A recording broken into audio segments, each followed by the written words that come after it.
लेकिन अब किसानों को मार्केट रेट का मुआवजा ना दे करके और कलेक्टर रेट दिया जा रहा है, जिसका हम विरोध कर रहे हैं शुरू से। बार बार आपने देखा है महापंचायतें भी हुई हैं, बार बार अलग अलग गांवों में काम भी रुकवाया गया है, और उसमें जो आगे की रणनीति है उसके लिए आज जो ये धरना संयुक्त किसान मोर्चे का चल रहा है, इस पे सभी किसान और संगठन आए और आगे की कोई बड़ी रणनीति, कोई कड़ा फैसला आज सब मिल करके यहाँ पर लेंगे।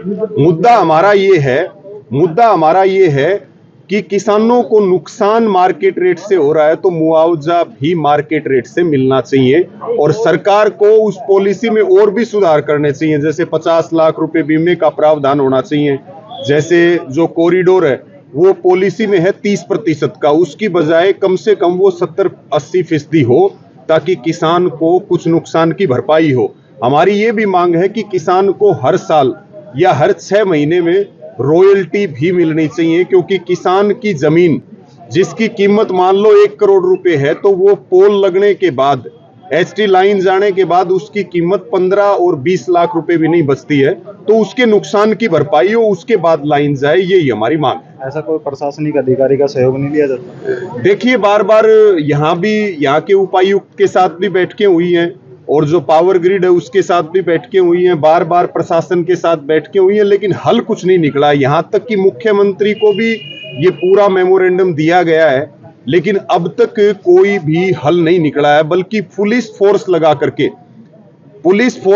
करके और बार बार किसानों को दबाव दे करके जबरदस्ती काम करने की कोशिश की जा रही है। पिछले दिनों आपने देखा, एक वीडियो भी वायरल हुआ था, एक खरर गांव के किसान हैं अशोक राठी, जिनकी उम्र 62 साल है, और यहाँ का एक मुलाजिम है, एएसआई है, वो करीब 28-29 सेकंड में 9 बार किसान को धक्के मारता है, उसको खेत से बाहर निकालने का काम करता है, बदतमीजी करने का काम करता है। और वो मामला भी हमने यहाँ के प्रशासन की वो डाला, हमने पूरा मामला बताया अधिकारियों को, लेकिन अब तक उस पुलिस कर्मचारी के खिलाफ, जो एएसआई है, उसके खिलाफ कोई एक्शन नहीं हुआ है। हमारी मांग है कि उस एएसआई को तुरंत प्रभाव से सस्पेंड किया जाना चाहिए और उसके खिलाफ डिपार्टमेंटल इंक्वायरी चलनी चाहिए। अगर मांग नहीं मानी जाती तो आंदोलन कहाँ तक जाएगा? देखिए, अभी तो यहाँ ये धरना लगा हुआ है और सारे लोग बड़ी संख्या में आए, आगे की रणनीति सारे बैठ करके बनाएंगे। लड़ाई तो जारी रहेगी जब तक किसानों को न्याय नहीं मिलेगा। क्या नाम है? मेरा रवि आजाद। मेरा नाम मनदीप सिंह नथवान है। मैं पगड़ी समाल जट्टा किसान संघर्ष समिति हरियाणा का प्रदेश का अध्यक्ष हूँ। महापंचायत कर रहे हो, किस पर्पज को? ये जो नरेला लाइन निकल रही राजस्थान से आ रही है, तो प्रशासन धक्के से लाइन निकाल रहा है, मतलब गैर मुआवजा दी। तो यहाँ के किसान बिल्कुल वाजिब बात कर रहे हैं, जो मुख्यमंत्री कह रहे हैं वही बात कर रहे हैं। वो कहते हैं अभी मार्केट मूल्य दिया जाए, जो सरकार का ऐलान है कि हम मार्केट मूल्य देंगे, मतलब वही बात उसी चीज़ की मांग है, मगर प्रशासन यहाँ का धक्का कर रहा है। और यहाँ का एक पुलिस का कोई अधिकारी है, वो किसानों को धक्के मार रहा है। तो मान लो ये गुलाम देश के में जैसे होता था वैसे किसानों के साथ हो रहा है। तो इसलिए आज पंचायत की है। हम प्रशासन से, सरकार से मांग करते हैं कि बिना मुआवजा दिए हुए कोई भी पोल ना लगाया जाए।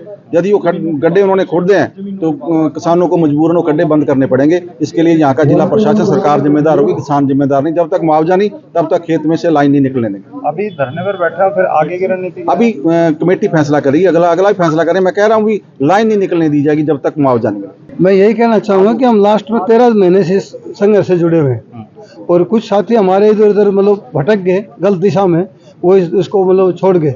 तो इसलिए 3 तारीख को हमने यहाँ लगाना पड़ा। ये तो इसलिए लगाना पड़ा कि हमारी कुछ जो मुख्य मांग है, और वो बिल्कुल गवर्नमेंट कह रही है पर वो दे नहीं रहे हैं। मांग क्या? मांग हमारी है कि गवर्नमेंट को पता है नुकसान 6 मीटर में से है, तो गवर्नमेंट 1 मीटर का भी क्यों दे रही है? अगर एक स्ट्रक्चर खड़ा हो रहा है ले आगे, वो गवर्नमेंट उतना का मुआवजा दे दे तो ठीक है, क्यों दे रही है 1 मीटर का? मांग कर रहे हो? हमारी उसका है जी मतलब 70% का जो कॉरिडोर तार दे रहे हैं, गवर्नमेंट 30% दे रही है। तो गवर्नमेंट को पता है कि 70% से नुकसान ज्यादा है, तो 30 दे रही है वो। क्यों? उस जमीन को हम यूज नहीं कर सकते, उसमें कुछ नहीं कर सकते। जो लाइन जाएगी उसके नीचे कोई पेड़ भी नहीं लगा सकते, एक ट्यूबवेल भी नहीं लगा सकते, एक झोपड़ी भी नहीं डाल सकते। तो 1 एकड़ पूरा बर्बाद है उस लाइन के चक्कर में, और वो कीमत दे रही है मतलब उसका 30%।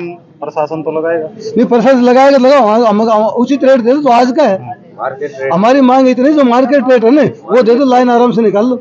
क्या नाम आपका? मेरा रमेश जाखड़ जी। हम देश के विकास में बिल्कुल विरोधी नहीं है और लाइन निकाल लो बेसगारों से, पर हमारी ये है कि आज का जो रेट है, देखिए समाधान तो लोगों के जुड़ने से ही होगा। सरकार एक तरफ जो है पूंजीपतियों के हाथ का खिलौना बनी हुई है, उस टाइम पे अगर लोग नहीं जुड़ेंगे तो जनता नहीं जुड़ेगी तो अपनी बात को कैसे मनाई जाएगी, ये सही बात कैसे रखी जाएगी।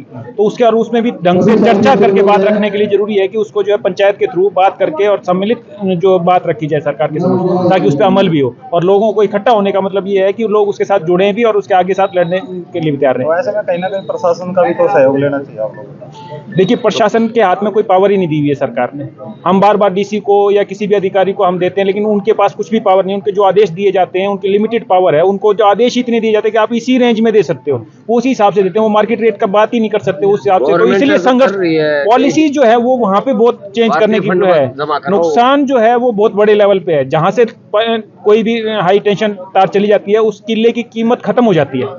उसको अगर आप ये समझिए कि हम मानते हैं कि हम उसको बेचने को तैयार हैं, तो क्या मार्केट रेट के जो साइड वाला किला बिकेगा उस हिसाब से वो बिकेगा, उसकी जो है 10% कीमत देने को तैयार होता है, क्योंकि ना तो वहाँ पे कोई फैक्ट्री बन सकती, ना नीचे से जो है कोई पेड़ लगा सकते।